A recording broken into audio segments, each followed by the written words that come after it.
My name is Kylie, 29 years old, and I'm standing outside a flower shop staring at wedding bouquets through the window. Just 6 months ago, I thought I'd be helping my baby brother Jason pick out flowers for his special day. We used to be so close, the kind of siblings who shared everything.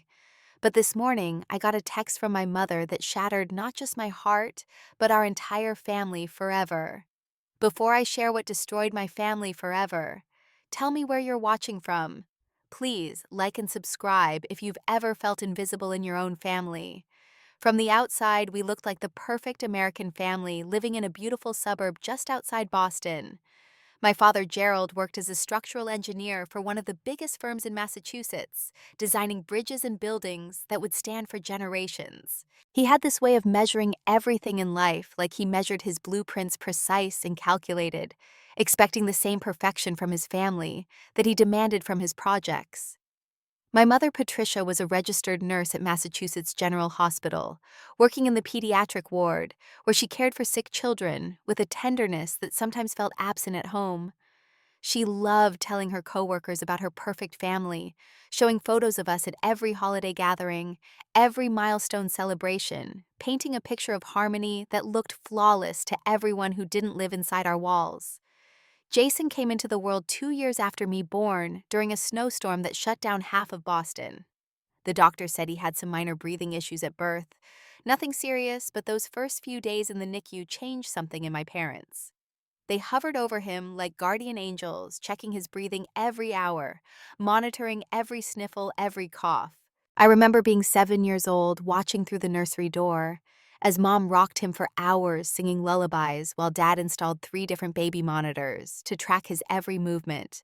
They told me I needed to be the best big sister to protect him always, to put his needs first, because he was special, fragile, precious in a way that I apparently wasn't. Growing up, I excelled at everything I touched. Straight A's came naturally to me, along with science fair ribbons, debate trophies, and a full scholarship to Boston University. But each achievement felt hollow when I brought it home. When I won the state science fair in 10th grade with my project on water purification systems, my parents gave me a brief hug before rushing off to Jason's Little League game. They said they couldn't miss it because he might actually play that day, might get off the bench for once. He didn't play, but they cheered anyway when he handed out water bottles to his teammates. When I graduated summa cum laude from college, they almost missed the ceremony because Jason had a job interview at a local insurance company, his third one that month. They made it just in time to see me walk across the stage, but left during the reception because Jason needed a ride home.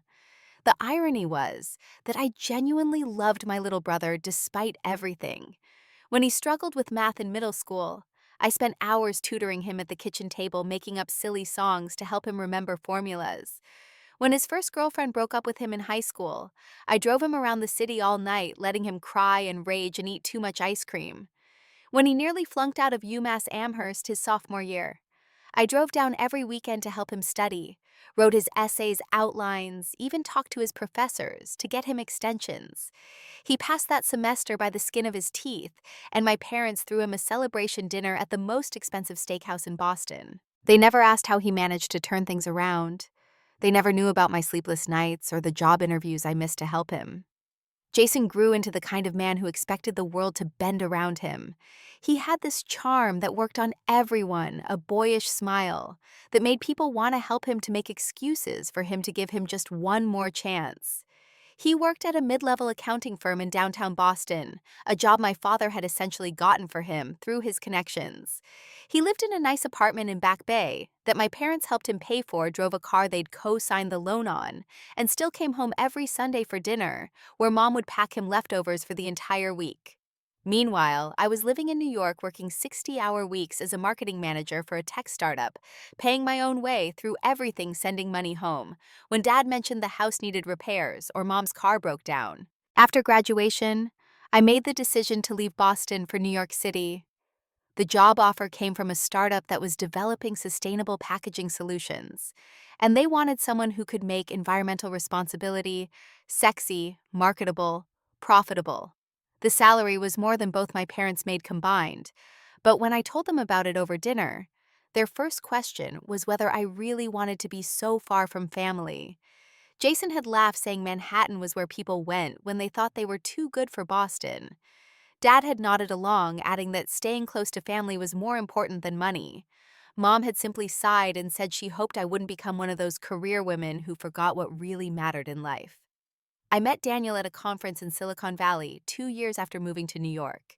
He was presenting on sustainable technology innovations, and I was immediately drawn to his passion for changing the world one invention at a time. He was brilliant but humble, successful but grounded, with these deep brown eyes that crinkled when he laughed at my terrible jokes about carbon footprints. Our first date lasted 12 hours, starting with coffee and ending with sunrise over the Brooklyn Bridge.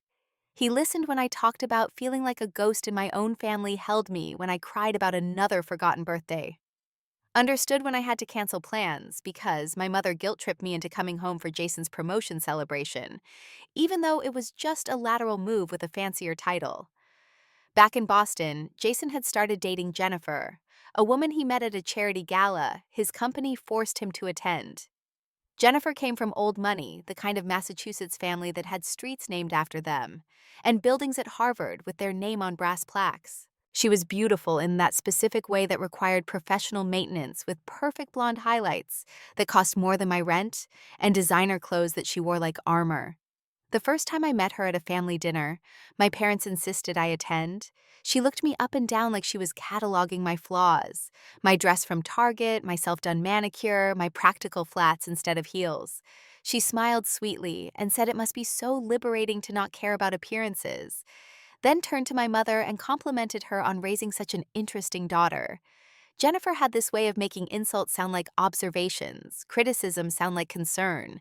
She'd say things like how brave I was to live in such a dangerous city alone, how admirable it was that I prioritized career over family, how refreshing it was to meet someone who didn't feel the need to follow traditional paths. My parents ate it up, laughing at what they called her sophisticated humor, her worldly perspective. When I tried to point out the barbs hidden in her words, Mom said I was being oversensitive, that Jennifer came from a different world, and I shouldn't take everything so personally. Dad said I should try to learn from her, maybe pick up some of her class and refinement. The family dinners started changing after Jennifer entered the picture. Suddenly, there were wine pairings and conversations about vacation homes and investment portfolios. Jennifer would tell stories about her family's compound on Martha's Vineyard, their ski lodge in Aspen, their apartment in Paris that sat empty most of the year. Jason would sit beside her, nodding along like he'd been visiting these places his whole life, like he hadn't grown up in the same middle-class suburb as me. My parents hung on every word, asking questions about the best restaurants in Monaco, the proper way to store wine, the difference between various yacht classes. When I mentioned my promotion or Daniel's latest patent application, the conversation would somehow circle back to Jennifer's family foundation or her connections at the governor's office. I started getting forgotten for family events. Not obviously at first, just little oversights that seemed accidental. Mom would forget to mention they were having Sunday dinner an hour earlier. Dad would forget to tell me about Jason's birthday dinner until the day before when I already had plans. Jennifer would plan couples game nights, and somehow my invitation would get lost. They'd post photos on Facebook of family outings to the harbor, the museum wine tastings in the Berkshires, and when I asked why I wasn't invited, there was always an excuse. They thought I was busy with work, they didn't want to bother me in New York, they assumed I wouldn't be interested. But Jennifer was always there, perfectly posed in every photo, her hand possessively on Jason's arm, her smile suggesting she belonged there more than I ever did. I found out about the engagement on Instagram of all places. My cousin Melissa posted a photo of Jason on one knee at Boston Public Garden, Jennifer's hand over her mouth. In practiced surprise, the sunset perfectly backlighting them, like they'd hired a photographer to hide in the bushes. The caption read, "So happy for my cousin and his beautiful bride-to-be," with a string of heart emojis. I sat in my Manhattan apartment, staring at my phone screen, waiting for it to ring. Surely Jason would call his only sister. Surely my parents would want to share this moment with me. The phone stayed silent for 3 days. When I finally called Jason, he answered on the fourth ring with a casual, "Hey sis, what's up?" Like we talked every day, like he hadn't just gotten engaged without telling me. I congratulated him, trying to keep my voice steady, trying to sound happy, despite the knife twisting in my chest. He said thanks in that distracted way that meant he was looking at something else. Probably his phone, probably messages from people whose congratulations mattered more than mine. When I asked why he hadn't told me himself, he laughed and said Jennifer had wanted to keep it small and intimate, just the two of them, and whoever happened to be around. Apparently, half of Boston happened to be around everyone except me. My mother's response was worse. When I called her, she sighed like I was interrupting something important and said they were planning to tell me eventually, but I was always so busy with my life in New York. She said it in that way that made my career sound like a selfish choice, like I'd abandoned them for the bright lights in big city. When I pointed out that a text would have taken 5 seconds, she said I was making everything about me again, that this was Jason's moment and I should try to be happy for him. She didn't ask if I was hurt. She didn't apologize for leaving me out. She just launched into descriptions of Jennifer's ring, how her grandmother's diamonds had been reset, how the whole thing probably cost more than my annual salary. I threw myself into being the supportive sister despite everything. I sent an engagement gift, a beautiful crystal vase from Tiffany's that cost more than I should have spent, but I wanted to show them I cared. I offered to help with planning, sending Jennifer links to the best wedding planners and Boston florists. I'd researched venues that had availability. Jennifer responded to my messages with single-word answers or thumbs-up emojis when she responded at all. I offered to throw an engagement party, host a bridal shower, organize a bachelorette weekend in Newport. Each offer was declined with varying degrees of condescension. Jennifer's friends from her junior league were handling the shower. Her sorority sisters from Smith had already planned the bachelorette. The engagement party was being hosted at her parents' country club, and the guest list was unfortunately limited. When I asked my mother what I could do to help, she said Jennifer had everything under control with her wedding planner, someone who'd done the weddings for senators and celebrities. Mom gushed about how organized Jennifer was, how she had color-coded binders and spreadsheets, and a wedding website that looked like it was designed by professionals. When I asked what role I would have in the wedding, Mom got quiet for a moment before saying they were still figuring things out, but of course I'd be included somehow. She said it the way you promise a child there might be ice cream later, knowing full well the ice cream truck has already left the neighborhood. I spent weeks working on the perfect wedding gift, finally settling on a custom painting of the Boston skyline from the artist whose work Jason had always admired. It cost 3 months of my disposable income, but I wanted to give them something meaningful, something that showed I knew them, cared about them, wanted to celebrate them despite everything. I had it shipped to their apartment with a heartfelt note about new beginnings and endless happiness. Jason texted back a simple thanks 2 weeks later. I saw the painting in the background of one of Jennifer's Instagram stories months later, sitting in their storage unit with other unwanted gifts. The wedding preparations continued without me. I watched through social media as Jennifer had dress fittings with her bridesmaids, all thin blonde women who looked like variations of herself. I saw posts about menu tastings where my parents joined them. Mom commenting about how sophisticated the choices were, how Jennifer had such refined taste. There were photos from the venue walk through the cake testing the band auditions, and in every single one my family looked complete without me. No one seemed to notice the daughter-shaped hole in their pictures. Friday morning started like any other. I was in my apartment getting ready for work. Daniel was making coffee in the kitchen, talking about his presentation to investors that afternoon. My phone buzzed with a text from my mother, and I almost ignored it, assuming it was another photo of Jennifer's wedding favors or centerpieces. But something made me look, maybe instinct, maybe the part of me that still hoped to be included. The message was short, just 2 sentences that detonated like a bomb in my chest. Don't come to the wedding tomorrow. Jennifer and Jason think it would be better without you there. I read it 3 times before the words made sense, before my brain could process that my own mother had just uninvited me from my only brother's wedding. My hands shook as I called her, immediately certain there had to be some mistake, some misunderstanding, some autocorrect error that changed the meaning of her message. She answered on the second ring with a tired sigh, like I was being dramatic, like she hadn't just excluded me from one of the most important days in our family's life. "You got my message then," she said. Not a question, but a statement, flat and matter of fact, like she was confirming a dentist appointment had been canceled. "Mom, what are you talking about? The wedding is tomorrow. I have my flight booked, my hotel reservation, I took time off work. My voice cracked on the last word, betraying the tears that were already burning behind my eyes. Jennifer feels you make her uncomfortable, Mom said. Like this explained everything. Like comfort was more important than family. She says you judge her, that you look down on her, that your presence would cause unnecessary stress on her special day. Her special day. What about Jason? What about the fact that I'm his sister? Jason agrees with her. He says you've never made an effort to get to know Jennifer, that you've been cold and distant since they got together. The accusation hit like ice water. Cold and distant, I tried everything to connect with Jennifer, to be included, to show them I cared. Every overture had been rejected. Every attempt at closeness rebuffed. And now they were rewriting history to make me the villain. Mom, I've done nothing but try to be supportive.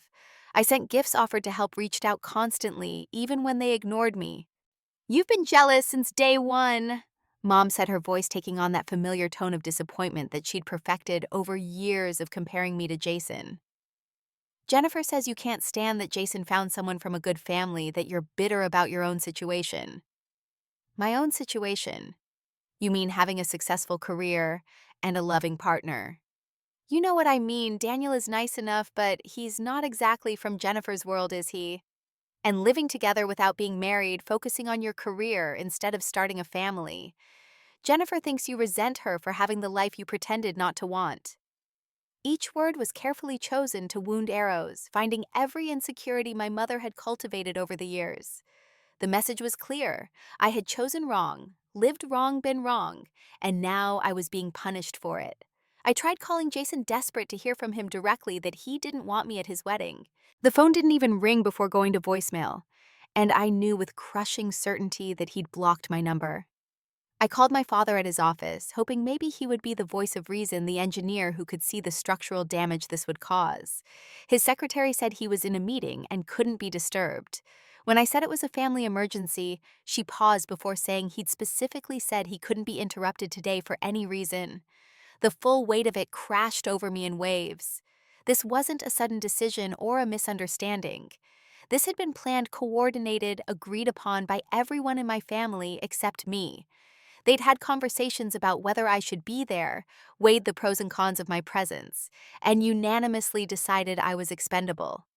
My own parents had chosen their son's bride over their daughter, chosen comfort over completeness, chosen to erase me from their perfect family portrait. I called my cousin Melissa, the one who'd posted the engagement photo, thinking surely the extended family didn't know about this. She answered with an awkward, "Oh, hey, Kylie." That told me everything. She knew. They all knew. When I asked her directly if she'd known I was uninvited, she stumbled over her words before admitting that Jennifer had personally called each family member to explain the situation, to make sure they understood why I wouldn't be there, to ask them not to bring me up during the celebration. She said, "What exactly?" I asked, my voice hollow. She said you'd been trying to sabotage their relationship, that you'd made some comments about her family, that you threatened not to come unless you were made maid of honor. Kylie, I didn't believe it, but your parents confirmed it was true. My parents had lied about me. They'd backed up Jennifer's fictional narrative rather than defend their own daughter. The betrayal was so complete, so thorough, that I actually laughed. It was either that or scream, and Daniel had appeared in the doorway of my bedroom. His face creased with concern as he took in my tears, my shaking hands, my phone gripped like a weapon. Saturday morning arrived gray and drizzly in New York. Perfect weather for what should have been my brother's wedding day. I turned off my phone the night before, unable to bear the thought of seeing photos and videos in real time of my family celebrating without me. Daniel suggested we do something special, maybe drive out to the Hamptons or visit that museum I'd been wanting to see, but I had a different idea. If they wanted to erase me from their perfect day, I would make sure my absence was noticed by everyone they'd lied to. I posted a series of photos on Instagram from Miami Beach, where Daniel and I had spontaneously flown that morning. The first showed us on the plane with champagne glasses raised, captioned, "When one door closes, another opens to paradise." The next was us on the beach, sunshine and ocean, replacing what would have been wedding photos captioned, "Celebrating love and life with someone who actually wants me around." The final one, posted exactly when I knew the ceremony would be starting, was Daniel and I at a gorgeous sunset dinner captioned, "To family you choose and who choose you back." Within minutes, my phone exploded with messages from relatives who'd been at the wedding. "Where are you? Your brother is looking for you. Your mother said you were sick. What's happening?" I responded to each one with the same simple message that my parents had told me it would be better if I wasn't there, so I'd respected their wishes. Then I turned my phone off again and spent the rest of the day letting the Miami sun burn away the chill of rejection. When I finally turned my phone back on Sunday evening, I had 47 missed calls from my mother, 23 from my father, and a series of increasingly angry texts from Jason. Jennifer had sent one message, a voice note, where she called me pathetic and attention-seeking, saying I'd ruined their perfect day with my dramatics.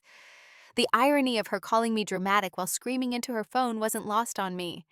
The extended family's messages were different, confused and hurt, that they'd been lied to, angry, that they'd been made complicit in this cruelty.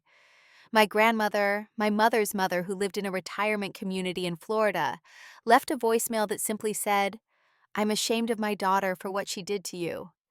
You come visit me whenever you want, sweetheart. You'll always be welcome here."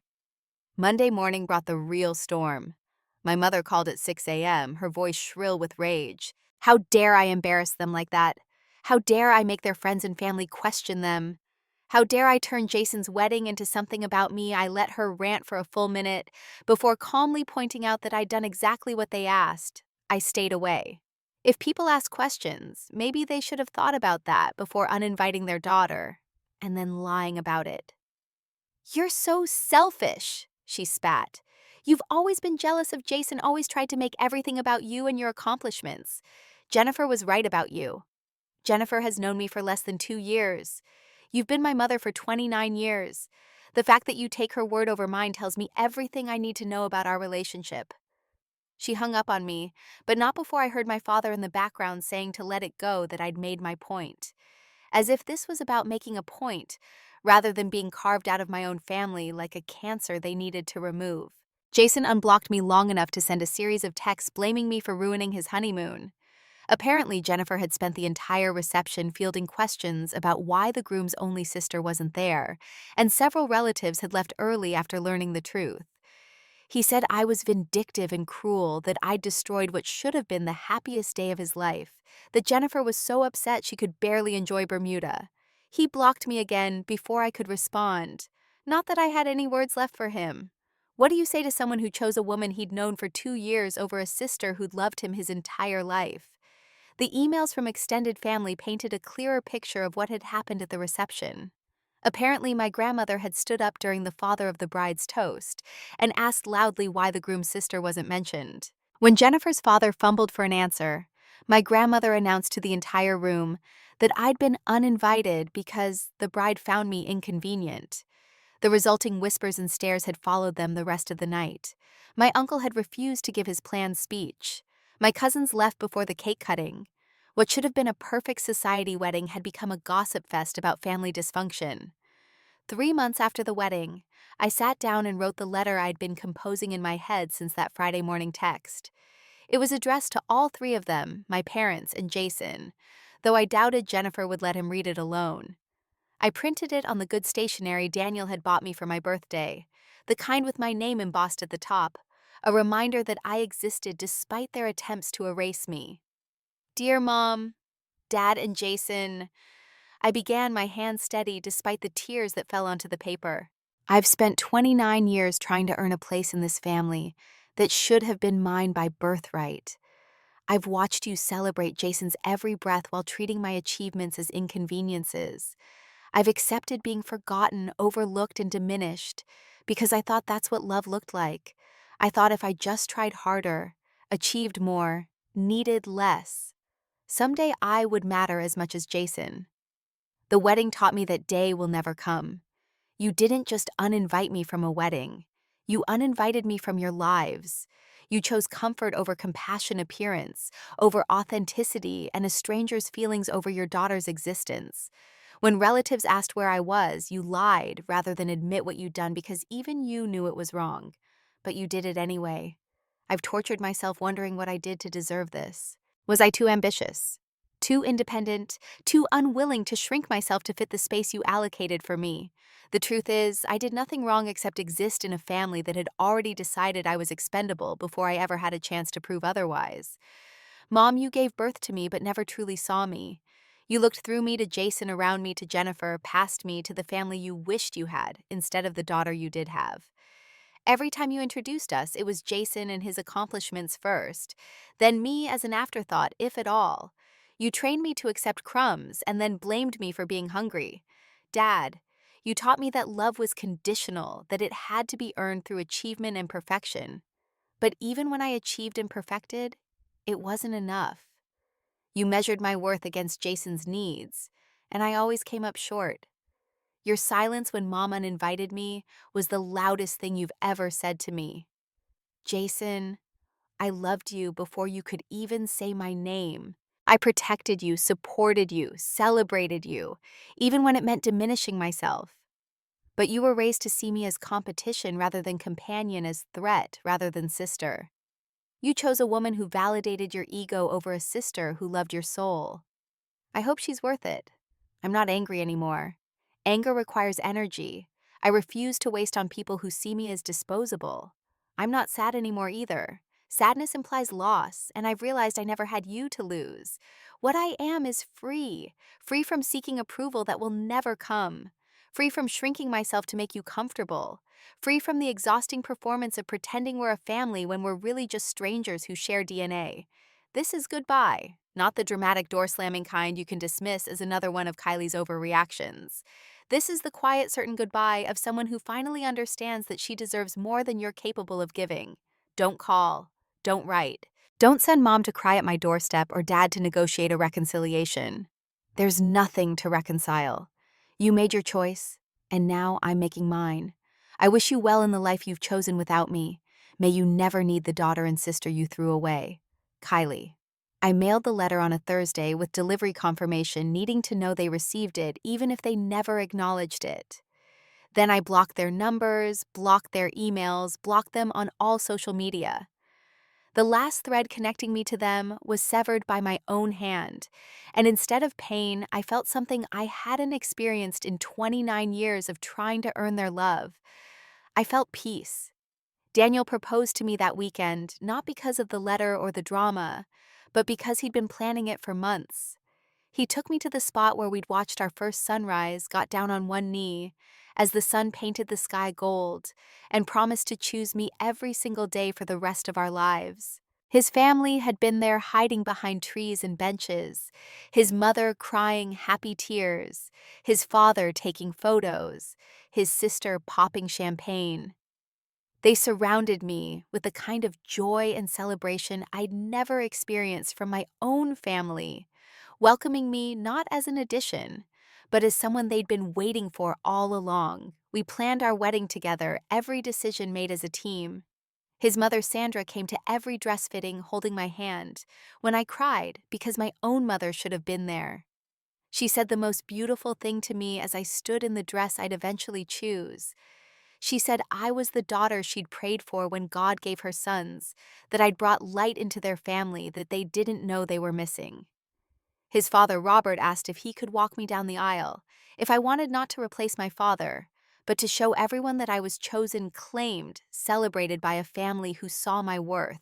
My wedding day dawned bright and clear, the kind of perfect New York autumn day that made Central Park look like it was painted in gold and crimson. We'd chosen a small venue in Brooklyn, an old warehouse converted into a garden space, intimate enough that every face I'd see would belong to someone who genuinely loved me. My grandmother had flown up from Florida, despite her age, declaring that nothing would keep her from watching her granddaughter marry a man who knew her worth. She sat in the front row where my parents should have been wearing the corsage that traditionally went to the mother of the bride. Daniel's family had embraced every wedding tradition with enthusiasm that healed parts of me I didn't know were still broken. Sandra hosted a bridal shower that was everything I dreamed of, full of laughter and games and heartfelt toasts about love and chosen family. Robert and Daniel's brothers threw us an engagement party at their country club, introducing me to everyone as the daughter they'd gained, the sister they'd chosen. Even Jennifer's elaborate society wedding couldn't compare to the genuine joy that surrounded our celebration. I'd sent invitations to my parents' house and Jason's apartment, not because I expected them to come, but because I needed them to know I was building a life without them. The invitations came back unopened, returned to sender, written in my mother's handwriting. It was the final confirmation that they'd rather lose a daughter than admit they were wrong. Their loss? I realized not mine. 6 months after my wedding, Jason's marriage to Jennifer imploded in spectacular fashion. She'd been having an affair with her personal trainer, a cliché so perfect, it would have been funny if it hadn't destroyed my brother's life. He tried to reach out through mutual friends, sending messages about how he'd made a mistake, how Jennifer had manipulated him, how he needed his sister back. I felt sympathy for his pain, but not enough to let him back into my life. He'd made his choice when he blocked my number the day before his wedding. Now he had to live with it. My mother got sick the following year, nothing life-threatening, but enough to scare her into reflection. She had Dad call me his voice older and smaller than I remembered asking if I would come home to see her. He said she'd realized she'd been wrong, that she missed me, that she wanted to make things right. I asked him one question.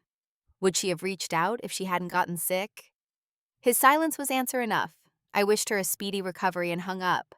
The hardest part about cutting off toxic family isn't the initial break. It's the moments that follow the birthdays and holidays, the milestones and memories that feel incomplete without them. It's seeing other families and wondering what you did wrong to not deserve that kind of love.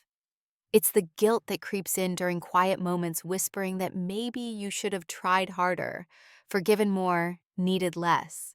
But therapy helped me understand that those voices weren't mine. They were echoes of conditioning from people who needed me to be small so they could feel big. I built new traditions with Daniel's family and our chosen family of friends, who became siblings by choice rather than chance. Thanksgiving at Sandra and Robert's house became my favorite holiday, full of inside jokes and competitive board games, and the kind of unconditional acceptance I'd craved my whole life. Christmas morning started with breakfast at our favorite diner with friends who'd also left toxic families behind, creating our own island of misfit toys who'd found each other. Birthdays became celebrations of growth rather than reminders of rejection. 3 years after the wedding incident, I ran into Jason at a Starbucks in Boston. I was there for a conference successful enough now that companies paid me to speak about marketing and authenticity.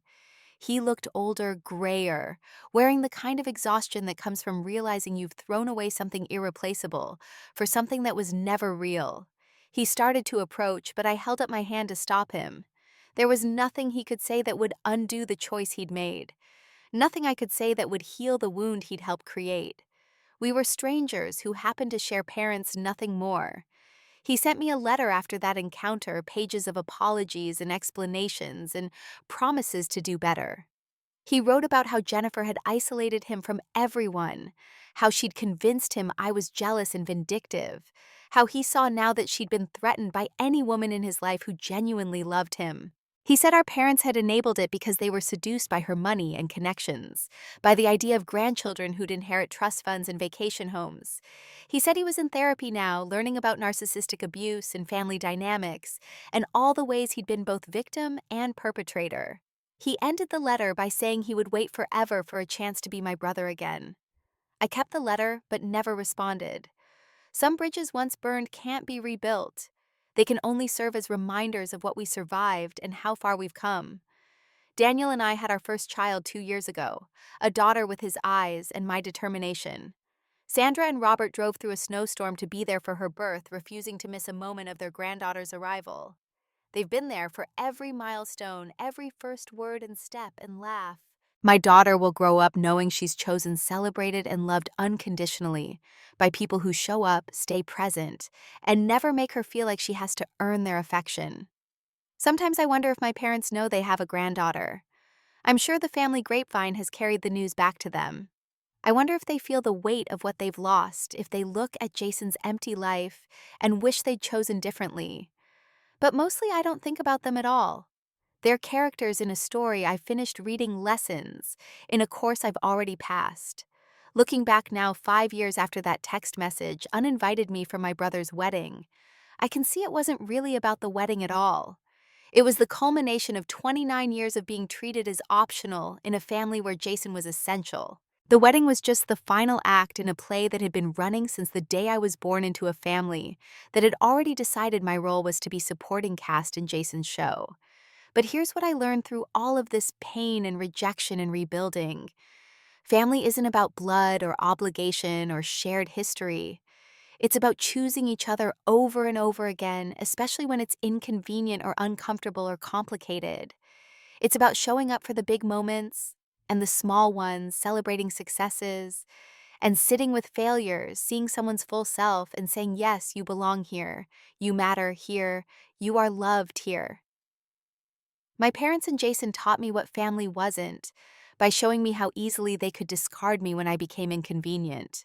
But in doing so, they freed me to find what family really was. Daniel's family showed me that love could be unconditional, that worth wasn't measured in achievements or comparisons, that belonging was a birthright, not a prize to be won.